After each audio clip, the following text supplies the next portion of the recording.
Praise the Lord. இன்னைக்கு ஏசப்பா உங்களை பார்த்து சொல்ற வார்த்தை என்ன அப்படின்னா, நாம் கிரகிக்க கூடாத பெரிய காரியங்களை கர்த்தர் செய்கிறார். ஆமீன். கர்த்தராகிய இயேசு கிறிஸ்து எப்படிப்பட்டவர் தெரியுமா? பெரிய காரியங்களை செய்கிறவர். கிரகிக்க கூடாத பெரிய காரியம் அப்படின்னா என்னால் புரிந்து கொள்ளவே முடியாத காரியம்.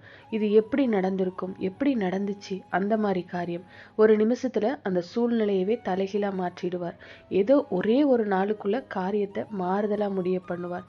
நம்மளால யோசிச்சு கூட பார்க்க முடியாது எப்படி நடந்தது, இது எப்படி நடந்திருக்க முடியும். கிரகிக்க முடியாத பெரிய காரியங்களை அவர் செய்கிறவர். ஆமென். இன்னைக்கு உங்க குடும்பத்துக்குள்ள, உங்க வேலையில, உங்க பிள்ளைகளுடைய வாழ்க்கையில, உங்க பிசினஸ்ல ஏதோ ஒரு பிரச்சனை, ஒண்ணுமே பண்ண முடியாத சூழ்நிலையா?